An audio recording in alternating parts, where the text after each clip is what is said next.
रहती है। उसका ध्यान तो बस घर के बाहर दोस्तों के साथ घूमने फिरने में ही रहता है। उसे कुछ बोलो तो एक नहीं सुनती। मैं तो कहती हूँ इसकी जल्दी शादी वादी करवा दो, वरना लड़की हाथ से निकल जाएगी। तुमसे ज़्यादा चिंता है मुझे शीतल की शादी की। कल ही वो रामपुर वाले मौसा जी को फ़ोन भी किया था। बता रहे थे एक लड़का है नज़र में। उनका अपना घर है और लड़का भी अच्छा है। अरे तो फिर बस बात चलाओ ना, एक बार देखे तो सही लड़का और घर बार कैसा है। कौन से लड़की की बात चल रही है यहाँ? तुम्हारी शादी की बात चल रही है बेटी। अब तुम्हारी शादी की उम्र हो रही है तो लड़का तो देखना पड़ेगा ना। उफ़ो, मुझे अभी नहीं करनी शादी वादी। ये तो मेरे खेलने कूदने के दिन है। बहुत खेल कूद ली तुम, अब घर के काम धाम सीखने की कोशिश करो, समझी? ससुराल जाकर हमारी नाक मत कटवा देना। सब्जी काटनी तो आती नहीं इसको, तो नाक ही कटवाएगी। अरे मैं इसे शादी तक अच्छे से सब सिखा दूंगी। आप तो बस उस लड़के से इसकी शादी के बाद चलवाओ। कुछ दिनों बाद कुणाल और उसकी माँ शीतल को देखने घर आते हैं। कुणाल दिखने में बड़ा ही स्मार्ट होता है। शीतल तो उसे देखती ही रह जाती है। देखो जी, हमारी कोई डिमांड तो है नहीं, बस हम चाहते हैं कि लड़की घरेलू हो, घर के सारे कामकाज संभाल ले। अब आपके परिवार में तो बस 3 ही लोग हैं, पर हमारा तो खूब भरा पूरा परिवार है। बाकी हमें लड़की के घूमने फिरने दोस्तों से मिलने से कोई दिक्कत नहीं है। घर का काम करने के बाद जो चाहे सो करे। अरे वाह, ये तो इतने बढ़िया लोग हैं। लड़का भी इतना स्मार्ट है और ऊपर से इन्हें मेरे घूमने फिरने से भी कोई दिक्कत नहीं है। हे भगवान, तूने तो बिना मांगे ही मुझे सब दे दिया। बताओ जी, और क्या चाहिए हमें? हमारी तरफ से तो रिश्ता पक्का है जी। बस फिर तो हंसी खुशी शीतल और कुणाल की शादी हो जाती है। शीतल मन ही मन बड़ी खुश होती है और उसी खुशी के साथ वो अपने ससुराल में कदम रखती है। आओ बहू, तुम्हारा अपने ससुराल में स्वागत है। ये मिलो अपने परिवार से।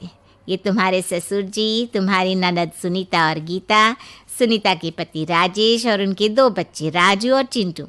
ये ना हमारे साथ यहीं रहते हैं। ये तुम्हारी दादी सास है और बाकी लोग अभी बाहर गए हुए हैं। इतने सारे लोग, ये सब यहीं रहते हैं इस घर में?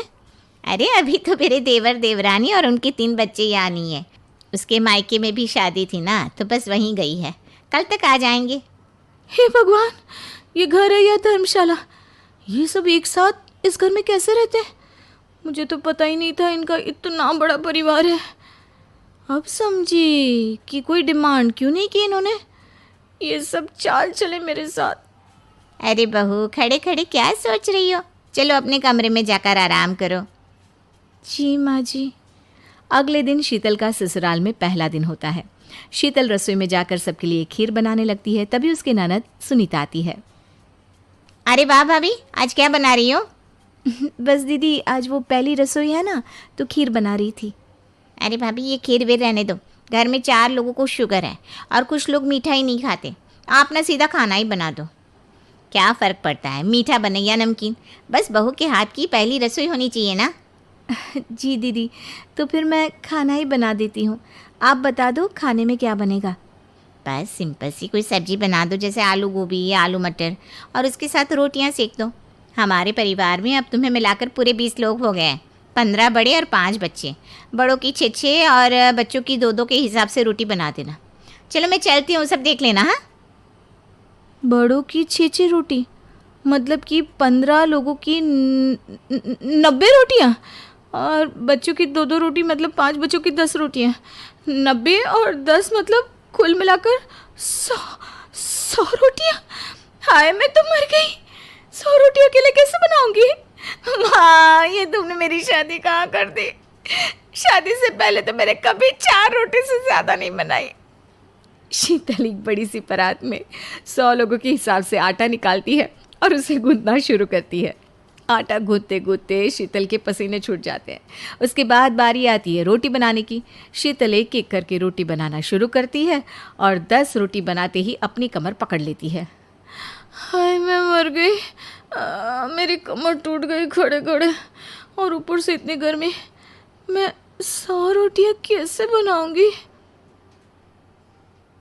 अरे भाभी, सब बाहर रोटियों का इंतज़ार कर रहे हैं। ज़रा जल्दी जल्दी रोटी सेक दो, सबको फिर काम पर भी तो जाना है। जी दीदी, बस बना रही हूँ। शीतल जल्दी जल्दी रोटी बनाने लगती है और उसे 100 रोटी बनाने में पूरे 2 घंटे लग जाते हैं। वो पूरे पसीने में तर हो चुकी थी। रोटी बनते ही वो अपने कमरे में जाकर बिस्तर पर पड़ जाती है। अरे क्या हुआ शीतल, तुम सबके साथ जाकर खाना क्यों नहीं खा रही? मेरी तो रोटी बनाते बनाते ही भूख मिट गई। मैंने ज़िंदगी में कभी इतनी रोटियां नहीं बनाई जितनी आज। ऐसा लगता है पूरी ज़िंदगी भर की रोटियां आज ही बना दी हो। अरे शीतल, तुम भी कितना मजाक करती हो।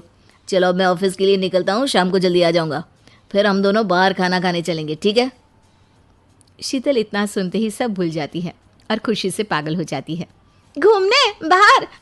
ठीक है, मैं शाम को एकदम तैयार होंगी, आप ना बस टाइम से आ जाना। हाँ हाँ बिल्कुल आ जाऊँगा, चलो बाय। शीतल शाम को अच्छे से तैयार होकर कुणाल का इंतज़ार करने लगती है। तभी उसकी सास आकर कहती है, अरे बहू, यहाँ छज्जे पर क्यों खड़ी हो इतनी गर्मी में? जाकर अंदर बैठो। जी बस उनका इंतज़ार कर रही थी, वो भी आने वाले हैं। बोल रहे थे कि शाम को तैयार है ना, फिर बाहर खाना खाने चलेंगे। अरे वाह, आज हम बाहर खाना खाने जाने वाले हैं और कुणाल ने मुझे बताया भी नहीं। लगता है भूल गया होगा। मैं सबको जाकर बोल देती हूँ, सब जल्दी से तैयार हो जाएंगे। इतना कहकर शांति जी तो वहाँ से निकल लेती है, पर शीतल टेंशन में आ जाती है। अरे ये क्या हो गया? माँ जी तो पूरे टब्बर को ले चलेंगी। नहीं नहीं नहीं, ऐसा नहीं हो सकता, मुझे इनको जल्दी बताना पड़ेगा। शीतल जल्दी से कुणाल को फ़ोन करके सारी बात बताती है। कुणाल शीतल पर गुस्सा करने लगता है। अरे शीतल, तुमको ये बात सबको बताने की क्या ज़रूरत थी? हम दोनों जा रहे थे ना खाना खाने, अब सब लोग आएंगे, सोचो उनके पैसे कौन देगा? 20 लोगों का पता भी है कितना बिल बनेगा। पहली शादी के चक्कर में इतनी छुट्टियां हो गई, ऊपर से इतना बड़ा खर्च। लगता है इस बार सैलरी में से कुछ नहीं बचेगा। मुझे माफ़ कर दो, मैंने जानकर ऐसा नहीं किया। अब एक काम करो, माँ को जाकर बोल दो कि मुझे आने में देर हो जाएगी क्योंकि ऑफिस में ज़रूरी मीटिंग है, बाहर फिर कभी चलेंगे। ये सुनकर शीतल के मुंह पर 12 बज जाते हैं। वो उदास मन से अपनी सास को जाकर ये बात बताती है। अरे बताओ, मैंने अभी अपनी नई साड़ी निकाली थी। चलो कोई बात नहीं, काम पहले है। ये सब घूमना फिरना तो लगा ही रहता है। अब बहू, हम बाहर तो नहीं जा रहे, तो जल्दी से खाने का बंदोबस्त करो। अभी जाकर बनाना शुरू करोगी तो जाकर टाइम से खाना बन पाएगा। दिन में भी बहुत लेट हो गया था। खाना फिर से? हे भगवान! क्या हुआ बहू, खड़ी खड़ी क्या सोच रही हो? हैं? जाओ जल्दी जल्दी खाने की तैयारी करो। हाँ नहीं माँ जी, मैं सोच रही थी आज खिचड़ी बना दूँ। खिचड़ी? अरे हम कोई बीमार हैं क्या जो खिचड़ी खाएंगे? हम तो रोटी सब्जी खाते हैं। ठीक है माँ जी। शीतल रसोई में जाकर फिर से इतना सारा आटा गूंथती है, फिर से रोटियां बनाना शुरू करती है। जल्दी जल्दी में बेचारी की कितनी रोटियां तो खराब ही हो जाती है और कितनी बार उसकी उंगलियां जल जाती हैं। अरे कैसे लोग हैं ये निर्दयी! घर में कहने को इतनी औरतें हैं, पर मजाल है कोई भी आकर मेरी मदद कर दे। अरे ऐसे कौन करता है नई नवेली दुल्हन के साथ? मेरे हाथों की मेहंदी तो आटा गूंद गूंद कर ही हट गई और ऊपर से उंगलियां भी जल गई। भाभी क्या कर रही हो? ये रोटियों का ढेर देखकर आपको क्या लगता है मैं क्या कर रही होंगी? अच्छा ठीक है, मैं तो बस ये बोलने आई थी कि मामा मामी आपसे मिलने आए हैं, तो उनके लिए भी 10-12 रोटियां एक्स्ट्रा बना देना। हैं?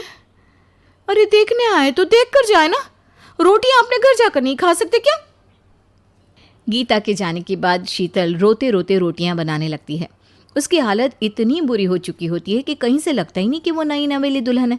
जैसे तैसे सारी रोटियां बनाने के बाद शीतल को रात को सोने को मिलता है। बिस्तर पर लेटते ही उसे तो नींद आने लगती है। अरे ये क्या शीतल, तुम फिर सो रही हो? मैं जब भी ऑफिस से आता हूँ तो 2 मिनट तो मुझसे बात कर लो, तुम तो बस आकर सो जाती हो। तुम्हारा सोने से मन नहीं भरता है क्या कभी? आप तो सुबह सुबह ऑफिस निकल जाते हो, आपको पता भी है मैं घर पर कितना काम करती हूँ। नाश्ते में 100 रोटी, दिन के खाने में 100 रोटी और फिर रात को 100 रोटी। घंटों लग जाते हैं एक बार की रोटी बनाने में। जैसे ही रोटियां बनाकर अपने कमरे में आकर आराम करने का सोचती हूँ, फिर से रोटी बनाने का वक्त हो जाता है। पूरा दिन बस रोटी रोटी रोटी। ये देखो मेरे हाथ, देखो कैसे गांठ पड़ गई है रोटियां बेल बेल कर। देखो तो कैसे उंगलियां जल गई है मेरी। कभी आपने सोचा मेरा क्या हाल हो रखा है रोटी बना बना कर? रात तक मैं इतना थक जाती हूँ कि बस बिस्तर पर पड़ते ही नींद आ जाती है। मैं जानबूझकर ऐसा नहीं करती, पर करो तो क्या करूँ, इतना थका हुआ इंसान सोए भी नहीं क्या? अरे बस करो शीतल, तुम तो रोने ही लगी। मुझे ये सब नहीं पता था। खैर अब मैं भी तो क्या करूँ ये बताओ। ये सब मेरा परिवार है और इस समस्या का मेरे पास कोई हल नहीं है। तुमको लगता होगा कि कोई तुम्हारी मदद नहीं करता, पर अब मैं देखो इस बात पर उनसे लड़ नहीं सकता हूँ। तो क्या मेरी पूरी ज़िंदगी ऐसे ही निकल जाएगी? मैं शादी से पहले कितनी खुश थी कि तुम्हें या माँ जी को मेरे घूमने फिरने से कोई दिक्कत नहीं है, पर जब वक्त मिलेगा तो घूमूंगी ना। दोस्तों के साथ तो छोड़ो, मुझे तो तुम्हारे साथ घूमने का भी वक्त नहीं मिल पाता। तुम परेशान मत हो शीतल, मैं कुछ सोचता हूँ। सब ऐसे ही चलता रहता है। शीतल की रोटी बना बना कर हालत दिन पे दिन बुरी होती जा रही थी। उसके चेहरे की सारी चमक ही खत्म हो गई थी। फिर एक दिन शीतल से मिलने उसकी माँ आती है। शीतल की ऐसी हालत देखकर वो भी हैरान रह जाती है। हाय मेरी बच्ची, ये तूने अपनी क्या हालत बना रखी है? देख लो माँ, आपको बड़ी जल्दी थी ना मेरी शादी करने की, अब तो खुश हो ना? अरे नहीं नहीं मेरी बच्ची, मैं तुझे ऐसी हालत में देखकर कैसे खुश हो सकती हूँ? पर ये बता, तेरी ये हालत कैसे हो गई? रोटी बना बना कर। यहाँ एक बार में 100 रोटियाँ बनती हैं, और वो भी पूरे दिन में 3-3 बार। खड़े खड़े मेरी कमर टूट गई है और मेरे हाथ देखो कैसे हो गए। आपने ऐसा क्यों किया माँ? आपने मेरी शादी ऐसे घर में क्यों कर दी?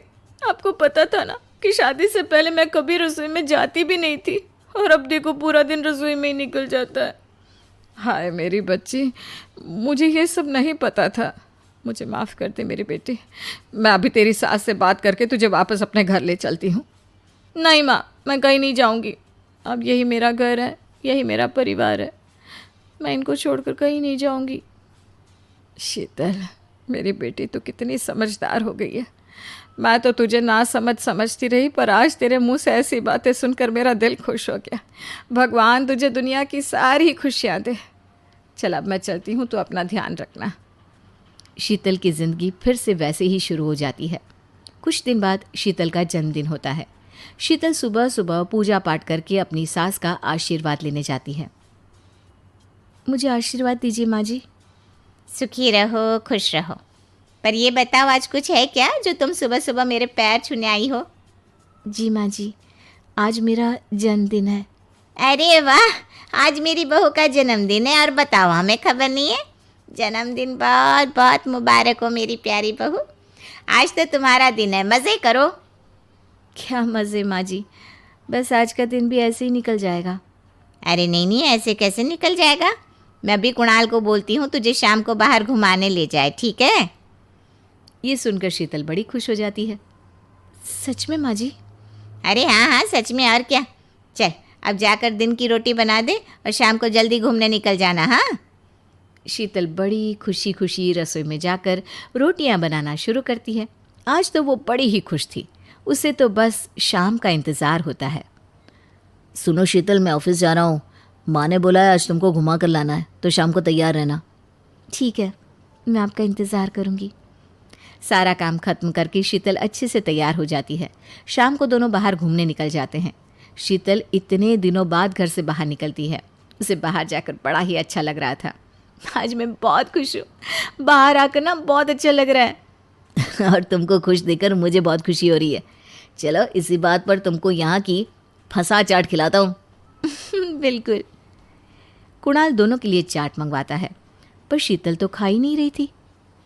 अरे क्या हुआ शीतल, तुम क्यों नहीं खा रही हो?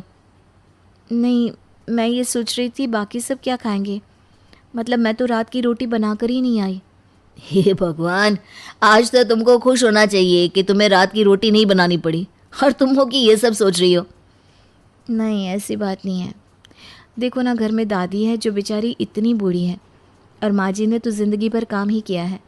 सविता दीदी जॉब करती है और गीता दीदी की पढ़ाई इतनी मुश्किल है कि पूरा दिन पढ़ती रहती है। चाची के हाथ में रोट डली हुई है, इसलिए वो रोटी बना नहीं सकती। घर में रोटी बनाने वाली बस मैं ही तो हूँ। इसमें किसी की कोई गलती भी तो नहीं है ना। तुम सच में कमाली हो, पर जैसी भी हो बहुत अच्छी हो। दोनों हंसने लगते हैं। तभी शीतल की सास का फ़ोन आता है। अरे माँ का फ़ोन। माँ क्यों फ़ोन कर रही हैं? हेलो माँ। अच्छा ठीक है, आप चिंता मत करो, हम अभी आते हैं। क्या हुआ? क्या बोल रही हैं माँ जी? माँ सीढ़ियों से गिर गई है, घर पर जल्दी जाना होगा, उनको हॉस्पिटल लेकर जाना है। हे भगवान, ये क्या हो गया? शीतल और कुणाल जल्दी से घर पहुंचते हैं। अरे लगता है लाइट गई हुई है, आप ज़रा जल्दी आइए ना। Happy birthday to you, happy birthday dear Sheetal, happy birthday to you, happy birthday dear Sheetal, happy birthday to you, happy birthday dear Sheetal. Happy birthday to you, happy birthday dear Sheetal. ये सब आपने कब और कैसे? अरे माँ जी, आपको तो पैर में लगी थी ना। कोई पैर वैर में नहीं लगी मेरे, ये सब तो तुम्हें घर बुलाने का बहाना था। हे भगवान, मुझे पहले पता होता तो हम ये इतना अच्छा सरप्राइज छोड़कर जाती ही नहीं। अरे आपको भेजना भी तो हमारे प्लान में था भाभी, आप नहीं जाते तो हम घर की डेकोरेशन कैसे करते। अच्छा, अब मैं समझी। सच में ये बहुत ही अच्छा सरप्राइज़ है। मैं आज बहुत खुश हूँ जो आप सब ने मेरे लिए ये किया। मैंने तो कभी ये सोचा भी नहीं था। अब भावुक मत हो और अपना बर्थडे केक काटो। सब लोग शीतल को उसके जन्मदिन की बधाई देते हैं। शीतल सबके साथ खूब एंजॉय करती है। सब लोग बड़े ही खुश होते हैं। अरे भाई, सबने शीतल को जन्मदिन की बधाई तो दे दी, पर उसका गिफ्ट अभी तक नहीं दिया। वो देखो शीतल, तुम्हारा गिफ्ट, जाओ जाकर खोलो तो सही। इतना बड़ा गिफ्ट? अरे इसमें क्या है? एक बार खोलकर तो देखो भाभी, तभी पता चलेगा। शीतल अपना गिफ्ट खोलकर देखती है तो उसकी आंखें खुली की खुली रह जाती है। ये तो रोटी बनाने की मशीन है। इससे तो रोटियां यूं बन जाती है बिना मेहनत। मतलब बस सूखा आटा डालो और रोटियां एक के बाद एक बाहर। नहीं पसंद आया हो तो वापस दे सकती हो। नहीं नहीं नहीं नहीं, मैं नहीं दूंगी ये वापस। सब लोग ज़ोर ज़ोर से हंसने लगते हैं। शीतल को इतना अच्छा और काम का गिफ्ट मिलता है कि उसके चेहरे पर खुशी के साथ साथ आंखों में आंसू भी होते हैं। हमें तुम्हारी तकलीफ़ दिखती थी बेटा, आखिर हमने भी तो इतनी रोटियां बनाई हैं, तो हमें पता है तुम्हें भी परेशानी होती होगी। इसीलिए हमने इसका एक परमानेंट इलाज ढूंढ लिया था। बस सोचा था तुम्हें ये तुम्हारे जन्मदिन पर ही देंगे। ये मेरी ज़िंदगी का सबसे अच्छा गिफ्ट है और मेरा ससुराल दुनिया का सबसे अच्छा ससुराल। ऐसी बात है तो चलो फिर जाओ रसोई में और रोटियां बनाना शुरू कर दो। इसके बाद शीतल की ज़िंदगी बड़ी आसान हो जाती है। वो उस रोटी की मशीन से फटाफट रोटियां बना देती है और सब हंसी खुशी साथ बैठकर खाते हैं।